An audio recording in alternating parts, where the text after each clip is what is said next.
ഇങ്ങനൊരു chicken recipe കിട്ടിയാൽ ആരായാലും വയറ് നിറയെ അങ്ങ് കഴിച്ചോളും. പൊറാട്ട ആയാലും ചപ്പാത്തി ആയാലും അപ്പം ആയാലും എന്തിൻ്റെ കൂടെയും ബെസ്റ്റ് കോമ്പിനേഷനാണ്.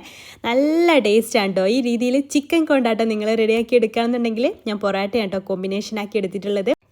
ചിക്കനിലേക്ക് കാശ്മീരി മുളക് പൊടിയും ഇഞ്ചി വെളുത്തുള്ളി പേസ്റ്റും ലെമൺ ജ്യൂസും ഉപ്പും കറിവേപ്പിലയും മഞ്ഞൾപ്പൊടിയും ചേർത്ത് നന്നായിട്ട് മാരിനേറ്റ് ചെയ്തിട്ട് 1 മണിക്കൂർ റെസ്റ്റ് ചെയ്യാൻ വെക്കും. അതിനുശേഷം ചിക്കൻ ഫ്രൈ ചെയ്യാനായിട്ട് വെക്കണം. അതിന് വേണ്ടിയിട്ട് ഞാൻ എടുത്തിട്ടുള്ളത് പാരിസൺ അതിഥി റിഫൈൻഡ് സൺഫ്ലവർ ഓയിൽ. സൗത്ത് ഇന്ത്യയിലെ ഏറ്റവും വലിയ ഫുഡ് പ്രോസസ്സിംഗ് കമ്പനികളിൽ ഒന്നായ പാരിസൺ ഗ്രൂപ്പിന്റെ ബ്രാൻഡായ അതിഥിയുടേതാണ് കേട്ടോ ഈ ഒരു ഓയിൽ. കേരളത്തിൽ തന്നെ സൺഫ്ലവർ ഓയിൽ റിഫൈനറി ഉള്ള ഏക ഗ്രൂപ്പാണ് പാരിസൺസ് അതിഥി. അതിനാൽ നല്ല ഫ്രഷ് ആയിട്ടുള്ള സൺഫ്ലവർ ഓയിൽ തന്നെ നമുക്ക് കിട്ടും. ഇതിന്റെ പ്രധാന സവിശേഷത ലെസ് അബ്സോർബൻസി ആയതുകൊണ്ട് തന്നെ എണ്ണ വല്ലാണ്ട് കുടിക്കില്ല. പിന്നെ 0 കൊളസ്ട്രോൾ ആണ്, ട്രാൻസ് ഫാറ്റ് ഫ്രീ ആണ് കേട്ടോ. ഫ്രൈ ചെയ്തെടുത്ത എണ്ണയിൽ നിന്ന് 2 ടേബിൾ സ്പൂൺ മാത്രം വേറൊരു പാനിലേക്ക് ഇട്ടിട്ട് ഒരു 5 വറ്റൽമുളക് വറുത്ത് മാറ്റി വെക്കുക കേട്ടോ.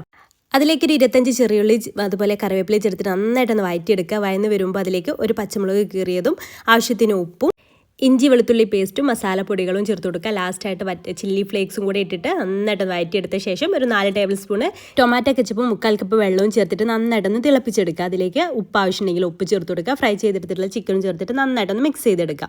കുറച്ചുകൂടെ കറിവേപ്പില ഒന്ന് ചേർത്ത് കൊടുക്കുക. ഒരു അരമുറി ചെറുനാരങ്ങ നീരും ആദ്യം ഫ്രൈ ചെയ്ത് മാറ്റി വെച്ചിട്ടുള്ള വറ്റൽമുളകും ചേർത്തിട്ട് മിക്സ് ചെയ്തെടുത്താൽ സംഭവം സെറ്റ്. പൊറാട്ടയുടെ കൂടെ ബെസ്റ്റ് കോമ്പിനേഷൻ ആണ്. ഇൻഗ്രീഡിയൻസ് ക്യാപ്ഷനിൽ കൊടുക്കുന്നുണ്ട്.